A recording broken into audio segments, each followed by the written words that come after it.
அவங்க என்ன வேணா விமர்சனம் பண்ணிட்டாங்க. பெட்டர் மார்க்ஸ் லைட்டு ஃபியூஸ் பண்ண பல்பா இருந்தா இவ்வளவு மீடியா போட்டு நீங்க என்ன கேள்வி கேட்பீங்களா? இன்னைக்கு சூப்பரா எரியிற எல்இடி லைட்டு அப்படிங்கறதுனால தான் இவ்வளவு மீடியா நிக்கிறீங்க. நல்லா புரிஞ்சுக்கணும், புரியுதா? அவங்க என்ன விமர்சனம் பண்ணாலும் முடிஞ்சா அவங்க வளர்த்தி காமிக்கிட்டாங்க கட்சிய. நானும் சந்தோஷப்படுறேன். வேணா எதிர்கட்சி அந்தஸ்து கூட இல்லாம காணா போற லெவல்ல ஆக்கி வச்சிருக்காங்க. இன்னைக்கு கொஞ்சம் அது வருத்தமா தான் இருக்கு. என்ன செய்ய, எதிர்கட்சின்னு ஒண்ணு இருக்கணும் கட்டாயமா, அது கூட இல்லாத அளவுக்கு பண்ணி வச்சிருக்காங்க. இந்த மாதிரி இருக்கிறவங்களெல்லாம் துரத்திட்டு இவங்க எவ்வளவு நாளைக்கு இவங்க இதை பண்ண போறாங்க? பேசி பேசி பண்ணாம கட்சியை வளர்த்துற வேலை நம்ம தம்பிகள்லாம் யூத் காங்கிரஸ் ஈடுபடட்டும். நானும் வாழ்த்து சொல்றேன். வேணா ஏங்க இத்தனை 34 வருஷம் 37 வருஷம் கட்சிக்கு வேலை பார்த்தேன். எனக்கு இவங்க செஞ்ச துரோகம். பாரதிய ஜனதா கட்சிக்கு நான் விலகி போறேன் நியூஸ் வந்து 2 வாரமா நீங்க எல்லாம் போட்டுக்கிட்டே இருக்கிறீங்க. அந்த நிலைமையிலயும் ஃப்ளோர் லீடர் எலெக்ட் ஆனவன் நானு. அப்ப ஃப்ளோர் லீடரை தூக்கி யாரு கொடுத்தாங்க? எலெக்ட் ஆன எனக்கு கொடுக்காம இன்னொரு ஆளுக்கு கொடுத்துருக்காங்க இல்லையா? அப்போ ஒரு டைம்ல எலெக்ஷன் வச்சு பட்டியலிருந்து கொடுக்கணும் நான் ரொம்ப சந்தோஷமா நான் வரவேற்றேன். ஆனா அதுக்கப்புறம் அதுல அவங்களை இன்னொரு இடத்துக்கு நகர்த்திட்டு ஒரு ஃப்ளோர் லீடர் வந்து என்னைய கொண்டு வந்திருக்கணும். ஒரு பெண்ணுங்கிறதுனாலே கொடுக்க மாட்டேன்னாங்க. இதுதான் நிலைப்பாடு, இதுதான் மனநிலை. புரிஞ்சுக்கணும் நீங்க. எந்த 2 வாரம் அல்ல, அந்த 2 இல்ல, அவங்க அதையும் மீறி ஆமா அவங்க யாருமே பேசக்கூட இல்லைங்களே. இன்னைக்கு பேட்டி கொடுக்கறாங்க, டிவியில பேட்டி கொடுக்கறாங்க. ஒரு போன் பண்ணலாம்ல, ஒரு போன் கால் கூட பண்ணல.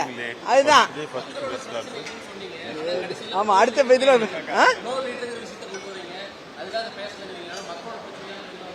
மக்களோட பிரச்சனைக்காக இல்ல. அதுவும் ஆமா இங்க இருப்பேன். நீங்க ஃப்ளோர் லீடரை பொறுத்த வரைக்கும் ஃப்ளோர் லீடர் ஆகுறதும் மக்கள் பிரச்சனைக்காக தான், மக்கள் பிரச்சனை பேசுறதுக்கு தான். எதுக்குறேன் விட்டா தானே சபாநாயகரை கேளுங்க எனக்கு எத்தனை சான்ஸ் கொடுப்பாருன்னு. அதாவது போராடிதான் அந்த சான்ஸை நான் வாங்கி பேசுறேங்கிறது உங்களுக்கு எல்லாருக்கும் தெரியும். நீங்க மறுக்க கூடாது சகோதரர்கள்.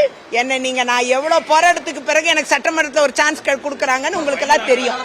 ஆகையால சொல்லுங்க என்ன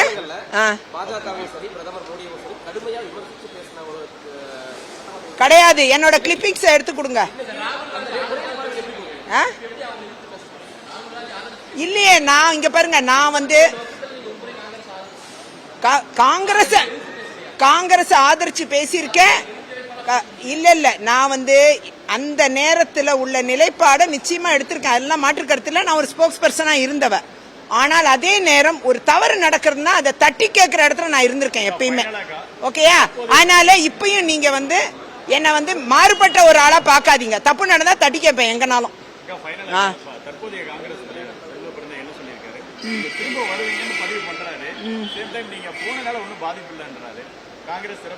சரி, அது அவங்க நிலைப்பாடு.